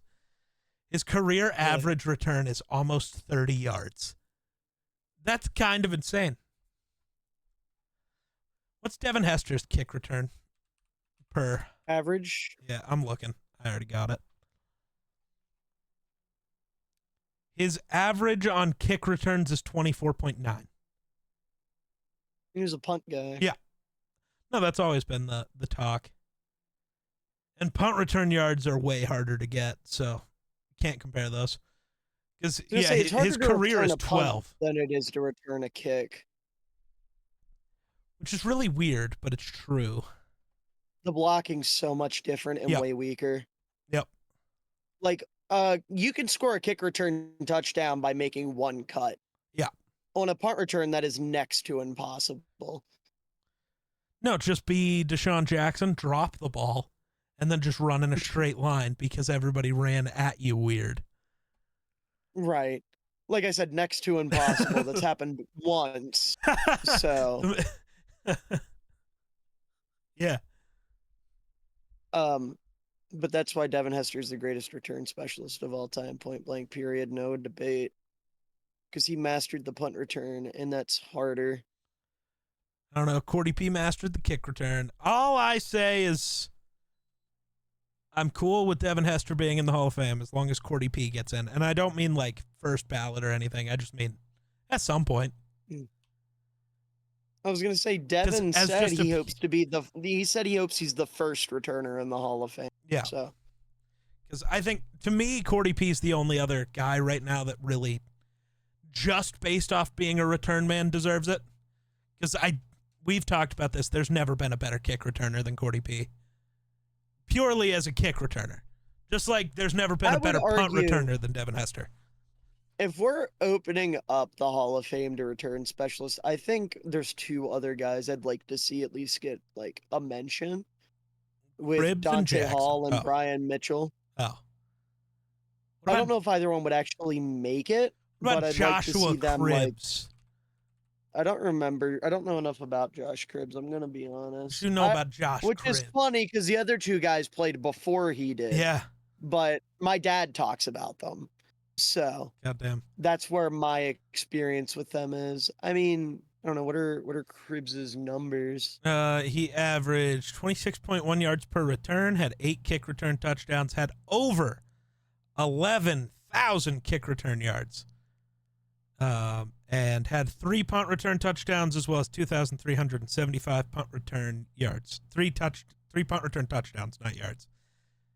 2,400. Dante Hall yards. had 6 punt returns, 6 kick returns, 2,261 punt return yards, 10,136 kick return yards, averaged 10.5 yards per punt return, and averaged 23.8 yards per kick return. I know Brian Mitchell has the most yards by any kick returner ever. Don't forget about D-Jax, though. He'd a goat. Weirdly, no. D-Jax was also a good receiver, so he probably just gets in the Hall of Fame just because. Like, that's what I did not know he had that for receiving yards in his career. Deshaun Jackson has over 10,000 receiving yards. Yeah. That's insane. Brian Mitchell was a fullback for a year in 1994. Put him in the Hall of Fame. Put him in the Hall of Fame. You'd be so pissed. Yeah, he has 14,000 career kick return yards. I don't think I realized Deshaun Jackson never returned kicks. Yeah, he was a punt guy. That's wild. And he was only really good at it for 3 years. Weird. He only really did it for 3 years. Weird. I guess he became too much of a star receiver for them to punt return. Except the minute they had him stop doing punt returns, he stopped playing good receiver. Weird. Mm-hmm. That's weird. So, very random question. Mm-hmm. Just totally off topic. Have you seen the first 2 Sonic movies? No. Okay. Did you happen to see the trailer for the third one? Only like a piece of it. Oh my god. It's so fucking funny. Because like I don't know anything about the Sonic movies, but about Sonic, like the franchise. Yeah. But I've seen the movies because my little sister really likes it. And so they have Keanu Reeves playing Shadow the Hedgehog in the new one. And the first line he says in the trailer is, "You're a colorful bunch," to Sonic and Tails and Knuckles. And my Twitter feed is just full of people, it has been for like 3 days, full of people quote tweeting that clip or referencing that clip and being like, this is the worst way I've ever seen someone call someone a slur for being gay in my... Yikes. All right, Miller. And then someone... I'm sorry, that was completely off topic, but it was really fucking funny. But all right, Miller. And then someone else said, Keanu wanted to say it in the booth. And it's like, probably not, but... I wonder how much you're going to hate me. What, with the fullbacks? Yeah. You have Ham at 1 or 2 and you're wrong. What if you're wrong about where I have him? Are you going to admit to being a bitch? I am. No, I hope I am wrong. But, all right. So... Are you going to rank all of them like a psycho right now? I'm just going to list them off. Because I told Geek before he started recording, I ranked 37 fullback. I don't know why he does the things he does. So at 37, I want you to take a wild guess. Vinci. Who? Wait, no, I am thinking of the I now only have the WWE wrestler Giovanni Vinci in my head. It's Giovanni Ricci. That's the one. That's Yeah. the one. So I have Giovanni Ricci at 37. Where's Braun Jordan Breaker on your list? He's not in the NFL. That's okay. Watch him wrestle not one time. free agent. He's a better fullback than Sure. most of these guys. I've got Jordan McFadden, who's an offensive lineman that was playing fullback. Okay. John Lovett, who's currently a free agent. Okay. Mike Ridgerman, who's currently a free agent. Lovett's a longtime veteran. Ridgerman the Ravens in the preseason. I have British Brooks at 33. That's just because I've never watched him play outside of one highlight. And he's really interesting to me because he beat out Troy Hairston, Andrew Beck, and Nick Bowden for the Texan fullback as a UDFA tailback to play fullback. That's crazy to me. Yeah. Then I've got Nick Harris from Cleveland, their fullback center hybrid at 32. Chris Myrick, who's a free agent at 31. Henry Pearson, who's a free agent at 30, just left the Green Bay Packers. Ben Mason at 29, free agent, just left the Chargers. Connor Hayward of the Steelers at 28. That's primarily due to a lack of exposure. I think he has the tools to be a good fullback, but we haven't seen it in the NFL yet. Josiah DeGuara at 27, he's a free agent. Trayvon Wesco at 26, he's a free agent. Parker Hesse, who is a tight end on the Lions that was the backup fullback to Keith Smith in Atlanta at 25, he's fine. Robert Burns at 24, who is Atlanta's fullback, but he's unfortunately on the PUP list right now. Jack Coletto at 23, who's a free agent, should have stayed with Pittsburgh. Andrew Beck at 22, who's a free agent. He's not that good at playing fullback. I don't care. He was a receiving tight end that they put in the backfield. That's not a fullback. Alex Arma at 21, Nick Bellore at 20, Torrey Carter at 19, all free agents. Arma and Carter should definitely have jobs somewhere to play fullback. Bellore should be employed somewhere to be a special teamer. Xander Horvath at 18, who's also a free agent, sadly just got cut from the Dolphins. Jaheim Bell at 17, who's a tight end on the Patriots. 5th round pick, was an H-back at Florida State, played everywhere, probably going to be an H-back for the Patriots. Ben Sinnott for the Washington Commanders at 16. He would be higher, but I don't know if the Commanders will actually let him play fullback because Cliff Kingsbury is literally that guy from Germany. At 15, I have Carson Steele from the Kansas City Chiefs. On 14, I have Kokeeft from the Tampa Bay Buccaneers. 13, I have Adam Prentice from the Saints. 12, I have Nick Bowden, who's a free agent. Okay, stop. So at 14, who'd you have? I went 14 down, so we can start yapping here. Okay. 14, I had Kokeeft. Okay. He was the guy. I had Beck still just because I don't actually know. I just remember he exists, and I was low on the list. So mine's Beck, but that's just... Yeah. 13, I have Adam Prentice. I had Kabidna. I don't know if he's still playing. I'm not gonna lie. I don't know actually either. I just... If he is still playing, I would lump him in like the 18 to 24 range. Kind of around where Torrey Carter, Nick Bellore, and Alex Arma He's were. also a free he's agent. fine. Yeah. I didn't realize. Is I he thought considered was still a on the free Lions. agent? Yeah. At least as far as I can see, yeah. Then I'm going to put him at 20. He's only 28. He could be a free agent. Yeah. Because he's fine. Okay. He's got the fullback aura, though. If you remember the Hard Knocks clip where he was just like staring into the fucking abyss with rage in his eyes. At 12, I have Nick Bowden, who just got cut from the Texans. I will stand by. He's good. 12, I was rude. Can't get a chance. Why? Well, so 12 and 11 are Prentice and Lipke. And Lipke, I did he was a rookie thing. He was a rookie. I only have also Lipke didn't at 11. do much. So, okay. So we have him like same spot. No, not really. Dallas didn't put him on the field. I think didn't he play like 12 snaps all year? I don't care. No, he got handoffs in Dallas. He had what, 1 carry? Hold on. I'm double checking here. Hunter swear Lipke played He had 153 6 offensive carries snaps for last 19 year. yards. He played 153 offensive snaps and 271 special team snaps.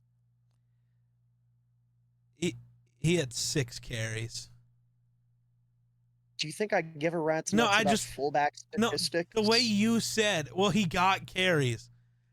Dude, I had 6 carries last year. If we're keeping it a buck, 6 carries is above average nowadays.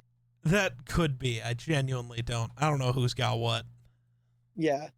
But yeah, 153 snaps last year, looked really, really good as a blocker, was a great special teamer. Cowboys fans will point to one play where there's a goal line fumble and they tried to handed the ball to him. If you watch the fucking play, Dak sticks the ball in his chest as he's already run past him. So he doesn't it was a terrible handoff is what I'm trying to say. But at 10, I had Michael Burton. I am, because it was his fault. It was a bad handoff. Yeah. But at 10, I had Michael Burton. Okay. He's with the Broncos. I have him at 8. Okay. At 9, I have Keith Smith. He's currently a free agent. I had him at 7. Keith Smith, I would have a little bit higher if he was employed. My 9 and 10 were Bodden and Troy Hairston. Hairston, I didn't rank. Yeah, I figured. But if I had to go back, I did. I have him at 8. I'm blind. Oh, okay. Hey. Yeah, no. Hairston, so I swapped him and Burton, and then where did you have Bodden? Bodden, I had at 12. Oh, okay.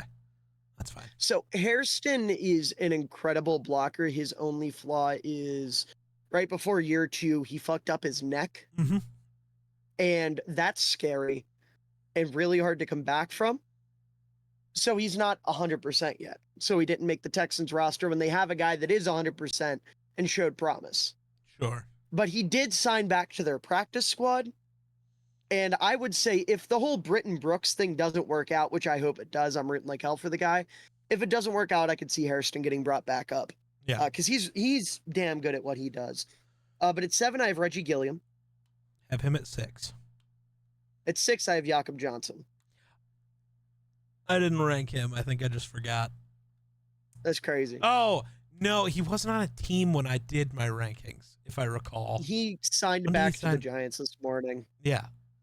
So they put a linebacker or a center or something on IR and elevated him. Well, and when did he originally sign with the Giants? Because it was really late, right? A couple weeks ago. Yeah. A week or 2 ago. I did these rankings back when we were doing these weekly. So gotcha. He wasn't on a team, so I just didn't know if he was going to play this year. So I just was like, I'm not going to rank him. Yeah, no, and then they gave him the number 89, so he doesn't deserve a ranking. That's my thought. That's not his fault. Yes, it is. You got to do what you got to do to get on a roster these days. You can pick a different number, though. Not if they don't have any numbers in the 20s, 30s, or 40s of it. You can take single digit, too. I would much rather see a fullback in the 80s than in a single. Nah. A fullback in no. You will not bastardize my holy glory position. Single digit, not.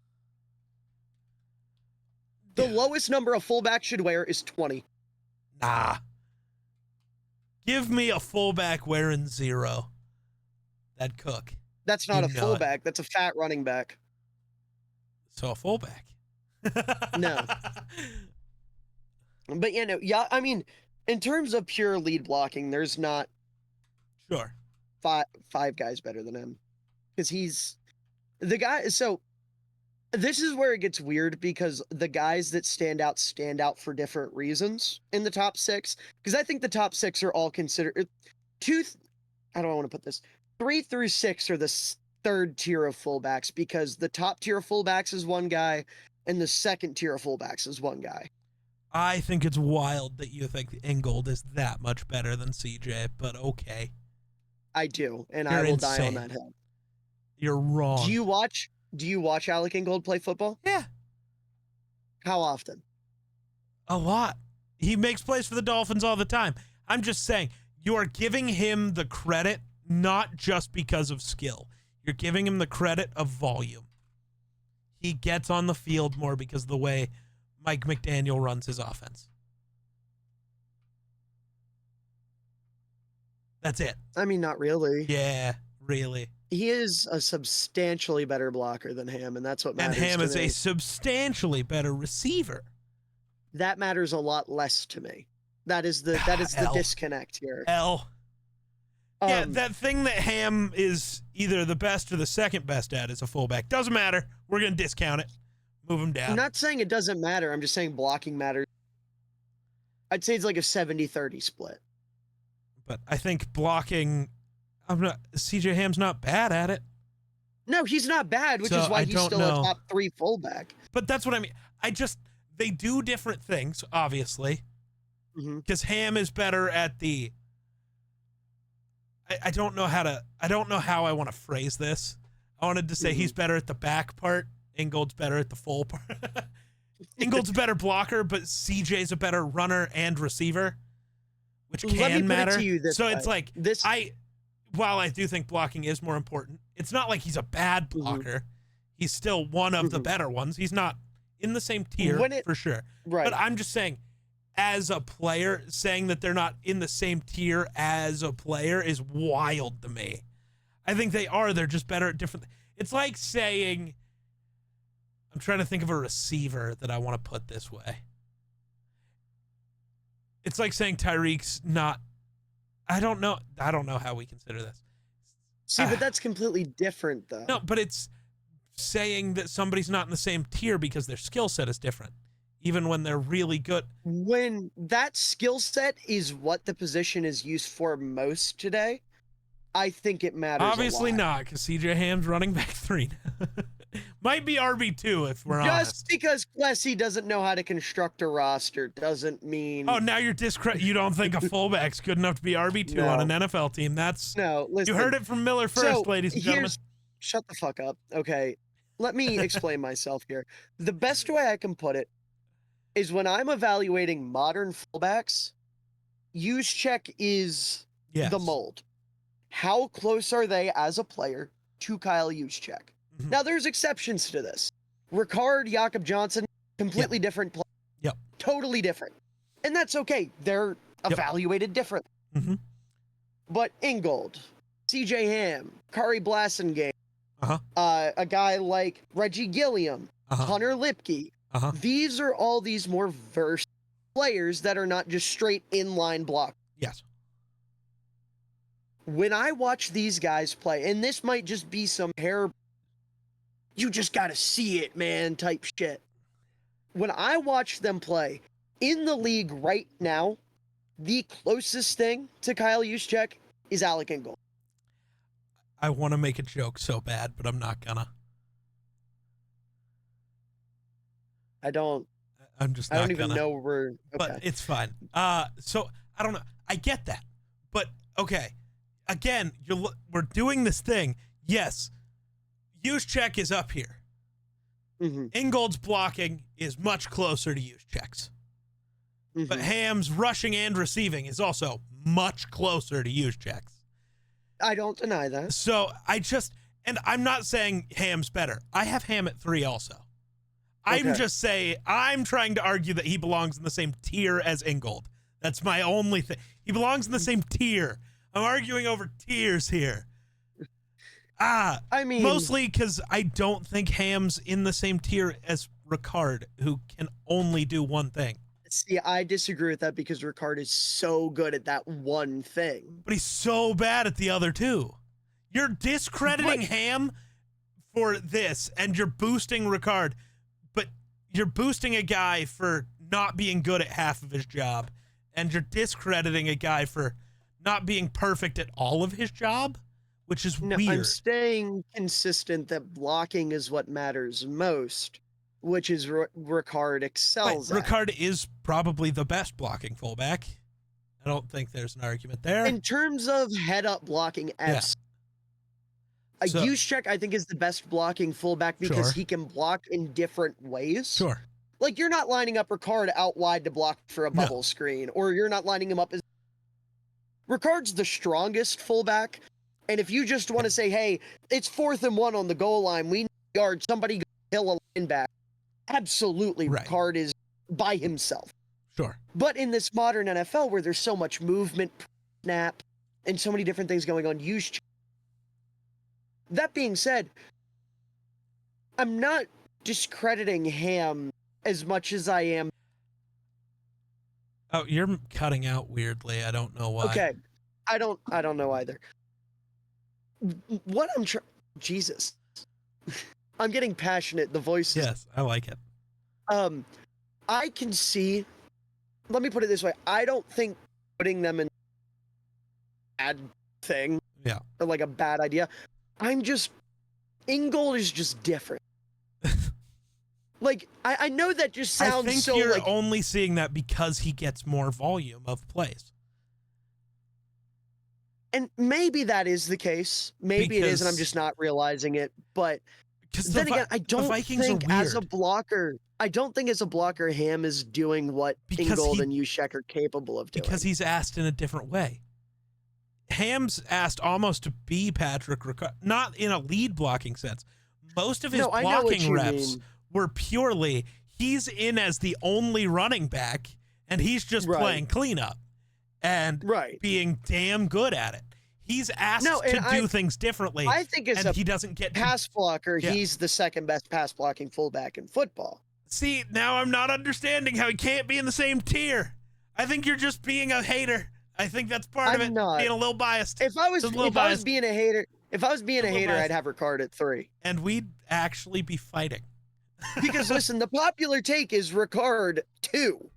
So me putting Ricard at 4 I don't is really a testament understand to how that. good. Because he's been doing it for so long and people know who he is. That's fair. That's all. If you see someone ranking fullbacks out there outside of me, as arrogant as that sounds, there's exceptions. My ranking's almost exactly the same as yours. There are exceptions, absolutely. But for the most part, if someone's talking about the best fullbacks, they're going off of who's been doing it the longest and what names they know. Right? There's not a lot of people that sit down on a Saturday night and are like, let's do some film study. Are our top 5s the same, by the way?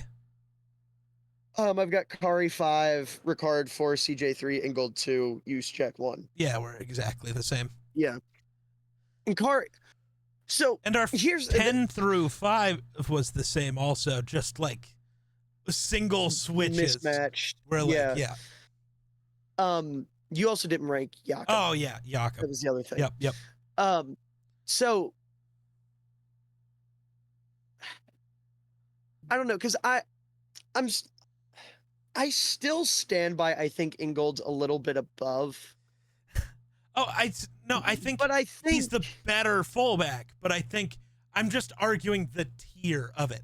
Because I think Ham is in the tier with Ingold where he's as close as you get to Juszczyk without being Juszczyk.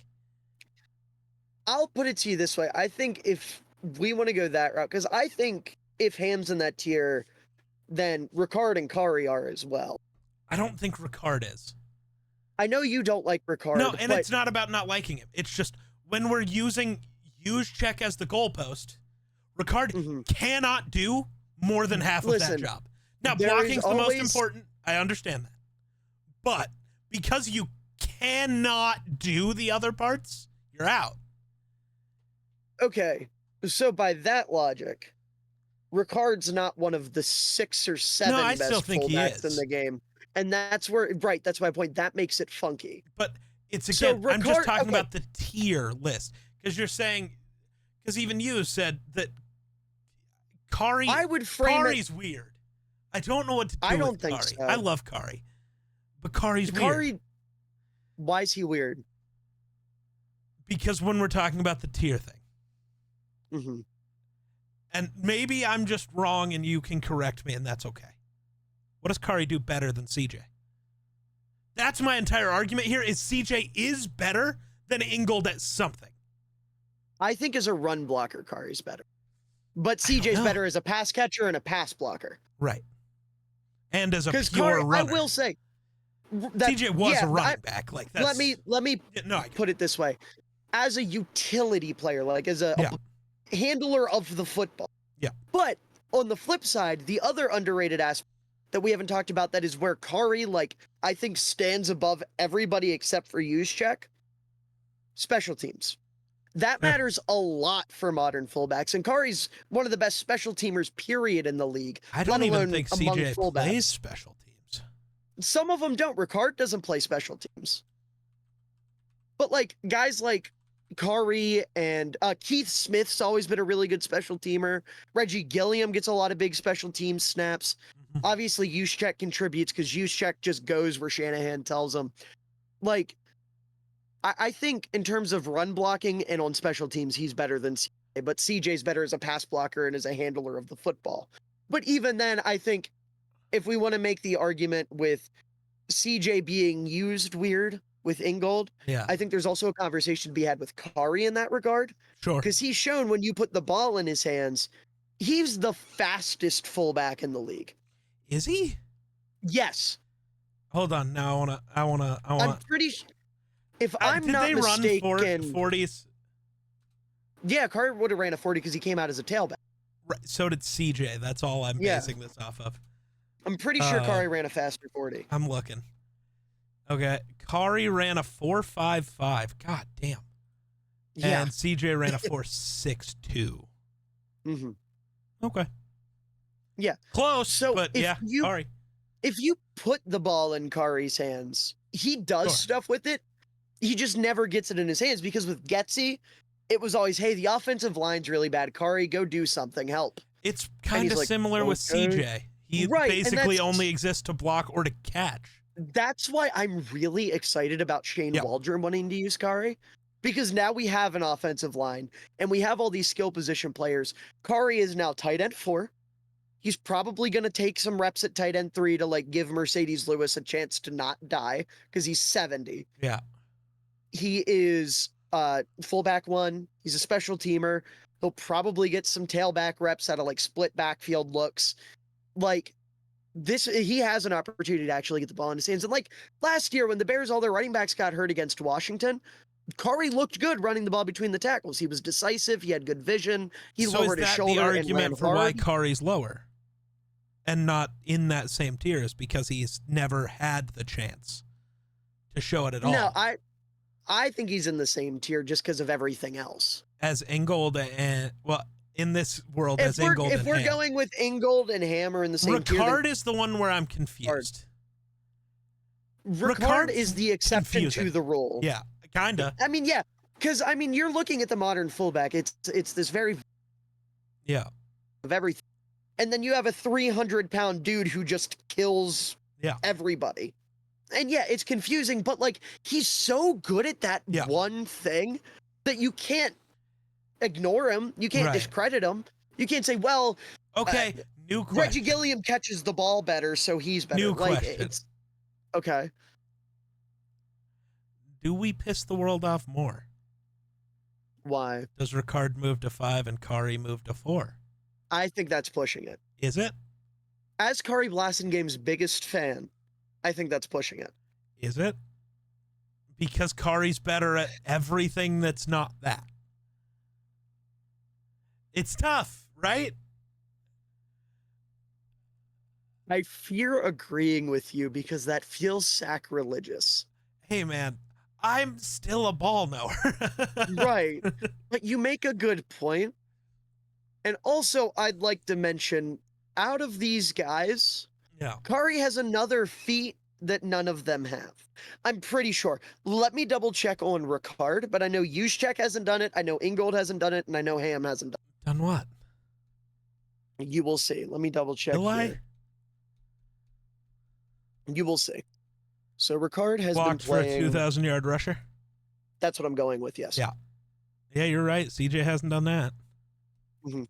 He was a little late for that.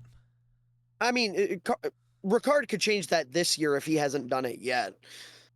Blocking for King Henry. You think King Henry could get 2K again? Honestly, man, crazier shit's happened. That's fair. Like that's not one of those things where like that's not like a real take. Uh-oh. We got a little lag. Oh, Miller is currently missing, chat. We're going to yap for a second. And, yeah, I don't know. I hate that Miller disconnected for a second. I hope his power's not out, and I hope he just got stuck. Like, I hope it's just a a hitch in the giddy up there. Sure, like take Oh, I there have he like going is. into this. Oh, maybe not. Oh, we lost him. Oh, there's back. I think we're good. Okay, there you go. But the thing I was trying to say about Henry is like that's not something that I like feel confident in. That's not like a real take. It's just one of those things where it's like, you know what? Why not? God works in It would mysterious be ways. cool to see a guy do it twice.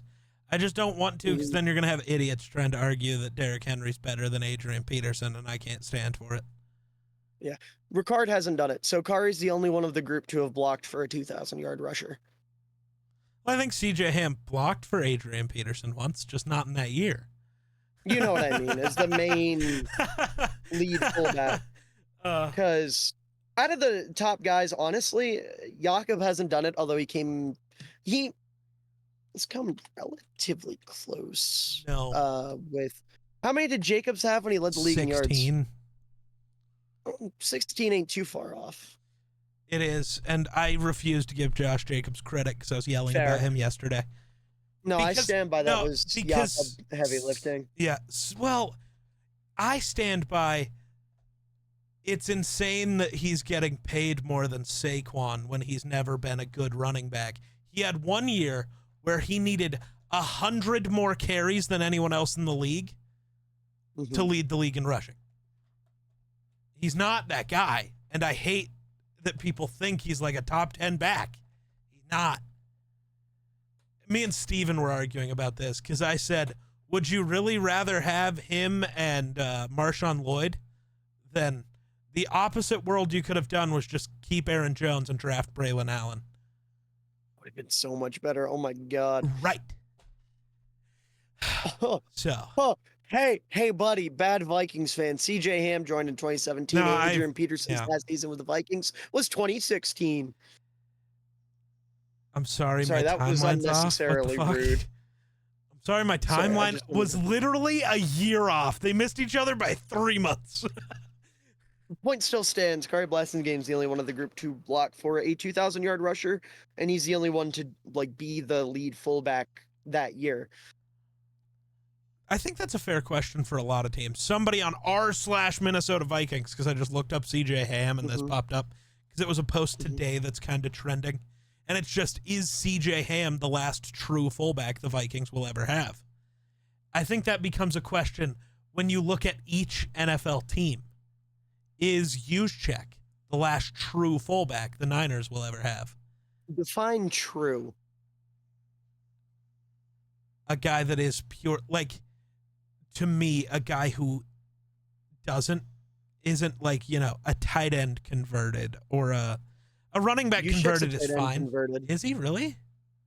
Yeah, he was a 2-time first-team All-Ivy League tight end at Harvard. All Ivy League. Got to be the weakest all-team I've ever heard. I mean, hey, but he went to Harvard, so, like, fucking... fuck you. Can't discredit that. It's just more of a, like... Yeah. Yo, I was all Ivy League at fullback. Dude, it's like... he was a tight end. But whatever. I don't care. Yeah. I was all Ivy League at quarterback. Cool. The other quarterbacks weren't people. 6'2" tight end is first team All Ivy League. Right. That tells good you it is to be All Ivy League. But yeah, every single one of these fullbacks played something different. That's kind of true, I guess. That's fair. Maybe actually, Ingold might be the exception. Hold on, let me double check. I don't know what he did in college. Because I guess I know he went to CJ was. Yeah, he did play fullback at UW. I forgot for a second he went to UW. Real UW, Wisconsin, not that Washington bullshit. No, the real UW's Wyoming. No. Yeah, because Miller, we do not acknowledge Wisconsin around here. What kind of shitty Bears fan are you? We just don't acknowledge that state. Wisconsin's college football team is really good at creating fullbacks, so... No. I like them. But yeah, like Jakob was a linebacker and then transitioned to tight end for the Stuttgart Scorpions of the German Football League, and then entered the NFL through the International Pathway Program to be a fullback. Huh. Kari was a tailback at Vanderbilt. TJ Ham was a tailback at Augustana or whatever. Really? It's really weird. Yeah, he did not go to a big school. Yeah, Augustana. We were right. Let's see here. Hairston was a defensive end. Keith Smith was a linebacker. Juszczyk was a tight end. Like I said, Ricard was a defensive tackle at Maine. Lipke played fullback, but he did everything. He was a tailback. He was a tight end. Kokeef was a tight end. Carson Steele was a halfback. Sanat was an H-back. Bell was an H-back. Horvath was a halfback. Kabenda was a linebacker. My bigger point is like a guy who actually is like listed as a fullback. That's what they do, and not just a lot of teams now just have their tight end 3 also play fullback or whatever. Another running back come in and play fullback. The Browns use a center as a fullback. Yeah. Like the thing is with the fullback, it's so funny to me because you think fullback in football, it's like, hell yeah, old school, for lack of better words, conservative beliefs, right? Like the good old days, the glory days of the U.S. Yet, if we're being real about it, it's the fanciest offenses with the fullbacks, and the conservative teams don't do it. Not only that, it is the most liberal position in football because it's always evolving, it's always changing. There's always something new going on with it. I would argue that there hasn't been a traditional fullback in the league. And really, if you want to get technical, the traditional fullback died with the West Coast offense and Roger Craig. Yeah. Because that's when fullbacks transitioned from what they were initially, which was just power backs, to this lead blocker.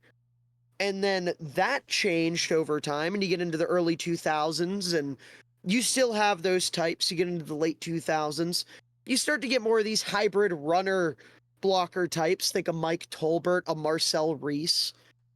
Then things start to get fancy with these, skinnier, more athletic tight end types. Your Juszczyks, your Ingolds, your Blassingames, your Hams.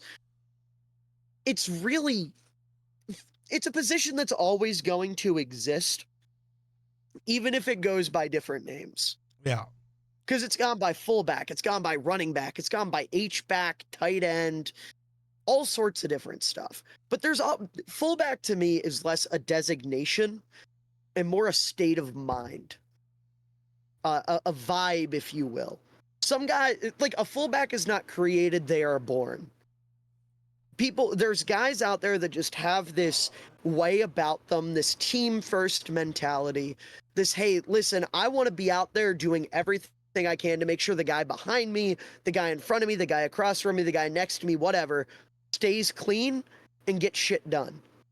I'm here to be a cog in the machine. I'm not the superstar. I'm not the big flashy playmaker. It's 3rd and 2, I'll run the ball for you. It's 3rd and 3, I'll run out to the flat and catch a pass. But at the end of the day, I'm here to make everyone else's lives easier. That is the fullback. So the last true fullback is probably dead and gone. But that doesn't matter because there will always be true fullbacks, even if they're a little bit different. Sure. And that's how we reach nirvana. Bro went in on that one. I'm not going to lie. I kind of zoned out, let you do your thing. I was listening, but like, okay. No, I get what you were saying though. That makes sense. I don't know. Yeah. Because, if we were really rigid about it, Juszczyk's not a fullback. Ingold's not a fullback. Ricard's the only fucking fullback. And even then, there were a couple years where he wasn't a fullback because dumb shit that's with the Chargers now, I can't think of the name of, Greg Roman, tried to make him Juszczyk. Yeah. Like, it's not a thing. True fullbacks aren't. And if you're somebody that's a fullback purist, kindly die. Damn. So, new question. I have a question for you first. Fullback Hall of Fame doesn't exist, really, apparently. So, that's not what do you me mean? Taking a shot at fullbacks. That's a shot at the Hall of Fame. You mean like names of fullbacks that are in the Hall of Fame? No, I mean fullbacks just don't make the Hall of Fame. When's the last time a fullback went to the Hall of Fame? Larry Zonka. 80s. Yeah. If Allstott didn't get in, CJ's not getting in. I was going to say, how many Pro Bowl nods you need to be a Hall of Famer at fullback? So here's the thing. Especially when you played in an era where the All-Pro didn't exist. This is year 9 for CJ. And right. There's a couple guys at fullback that belong in the Hall of Fame. Yeah. Allstott's one of them. I just went to Allstott first because he exists. But... Right. Well, yeah, I mean, Allstott was dominant. We all know Allstott. Did he get in, though? Lorenzo Neal? No. Really? No. Lorenzo Neal belongs in the Hall of Fame. Larry Centers belongs in the Hall of Fame. Juszczyk, when he retires, belongs in the Hall of Fame.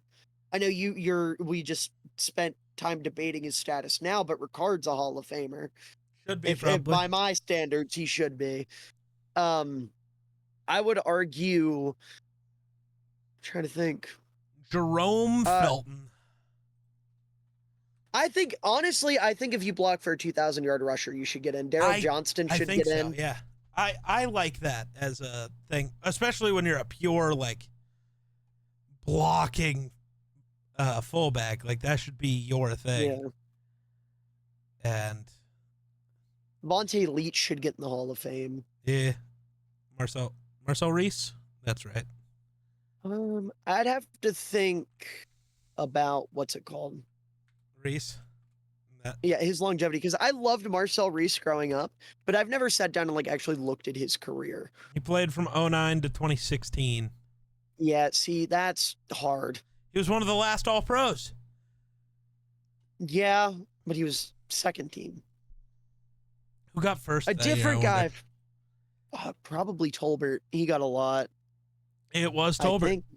Tolbert and Anthony Sherman was the other first team nod, I guess. I'd put Tolbert in before I'd put Marcel Reese in. 2-time Pro Bowler, 9-year career, 3-time Pro Bowler, 2-time first team All-Pro, 9-year career. Reese was a 3-time Pro Bowler also, just in case anybody was curious. Yeah. Pat DeMarco is another name that comes to mind. How long did he play? I love Pat DeMarco. You said you had a question for me, though. Oh, yeah. Gone forever. Oh, God damn it. We should wrap up, though. We are almost at the 2-hour mark. In that, is it a D4? No. Not D&D related. I went really specific right away. Mm-hmm. Star Wars movie related? TV show? I'm sure it's appeared in a movie or TV show at some point or another. Is it some sort of pop culture-y bullshit? Kind of. Oh my God. It is very well established in pop culture, but I wouldn't say it's inherently like pop culture, if that makes sense. No, it doesn't. I would say it more falls under the category of product. Oh. Is it but it is rather popular. Is it a Checkers French fry? That would be funny, but no, it's not a Checkers French fry. I cleared my plate with Is it any sort of food item? It is a food item, yes. Okay. Is it a Skittle? Or a candy? Let's go candy. It is a candy. It is not a Skittle. Is it something that is like fun-sized, or is it like a normal-sized candy that can fit in there? It's normal-sized. The way you said that's too funny. This is perfectly above average. Is it an M&M? Is it one of those small candies? A peanut butter cup? No, Marshall Mathers is not. Would I die if I ate whatever was in there? Do you have specific... I'm allergic to peanuts? Oh yeah, you would. Is it a Reese's cup? Yeah. Nice. Ooh. Nice. Ooh, don't die. Don't die. Imagine if I just keeled over dead right now. It's gonna get you. Ooh. Nobody would ever see this episode. I'm gonna eat this now. All right, I guess I'll do an outro. There's our top 10 fullbacks, kickers, punters, special teamers. This was an awful episode, by the way. It was great. It was bad. No, because outside of fullbacks, I don't know. Neither of us really knew what the fuck. And it was a little bit of a jumbled mess, but how can you not include kickers and punters?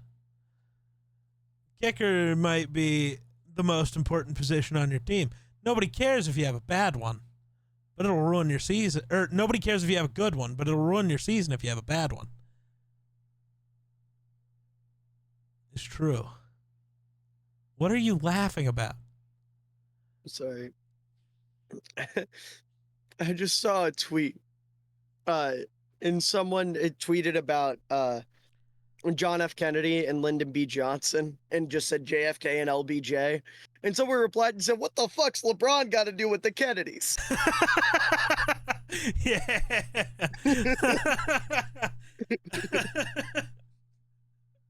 I mean, that's a good question. Oh, it's funny. By the way, we spoke of Shohei Ohtani earlier. Before I do this outro, this year, Shohei Ohtani, so he tore his UCL in his elbow last year, had to get Tommy John surgery for the second time. So his first year with the Dodgers, he's not been able to pitch. So people have been confused at whether he should be an MVP candidate or not because he's only hitting. He's only a DH. He's not playing defense at all. He's just purely a hitter. He is now in a race to become the first player ever with 50 home runs and 50 stolen bases in a single season. He's already in the 40-40 club. Yeah, he just steals them. He takes them home. It's so rude. You should give those back. It's pretty funny. But, yeah, I think that's pretty impressive. He just joined the 40-40 club, like, yesterday. Wow. Yeah. I take it that's a very exclusive group of individuals. Yeah, how many people are in the 40-40 club? Are there more 40-40 club members than 2,000-yard rushers? Ooh, how many 2,000-yard rushers are there? 9. All right. That is more exclusive. Only 6 players have reached the 40-40 club. And none have done so more than once. Wow. Yeah. Which is, I guess, the exact same thing as 2,000-yard rushers. None have done it more than once. Yeah, and so Derrick Henry behind Ricard this year, apparently. Nah, Adrian Peterson's going to come out of retirement and rush. So Christian McCaffrey is going to decide to vacation in Barbados for the season. And Adrian Peterson's going to come out of retirement for the Niners. Go for 2,000 yards behind a huge check. Thoughts? Honestly, fuck it. Sure. You're like, I can't even be mad at that. No, I can't. I can't. But yeah, so. What do we do when DeAndre Swift has 2,000? Do you and I just die at that point? I think so. It's luckily for us, it's not possible. He's got Kari. Kari can't fix that. The issue is, see, Kari can open up the hole, but DeAndre Swift won't see it. I don't know, man. If Kari, like, holds the guy with one hand, he's like, DeAndre, go. Come like, on, leads him up, like fucking sending guys off a plane. No, Kari's just going to give him a piggyback ride home. That's honestly, the only way this is happening. Is there anything in the rule book that says the Kari Blasted game cannot pick up DeAndre Swift? Well, I know there's a rule where you can't like stand on people's shoulders, which I feel like is really similar. So they can't pick him up, but what if Kari gets behind him and pushes for 90 yards? Just They just set up they do a fucking train. You get Kari behind him, and then Komet, and then you get what happens when Darnell CJ Wright. Ham runs for 2,000 yards this year? I think we all die. What do you mean? I couldn't handle that. A fullback rushing for 2,000 yards in the year of our Lord 2024. 2,000 yards, also 1,000 receiving yards. I'm just going to make a really shitty joke, but I don't know if I can make it on here. Oh, no. All right. Well, I'll end so you can make the joke. Yeah, this was our rankings. We're done talking now. Make sure to like, subscribe, follow, give us a rate on Spotify and Apple and wherever the fuck else you're listening to this podcast. I don't know. He's been Miller. I've been Geek. We just ran the North, and we'll see you next week. Peace.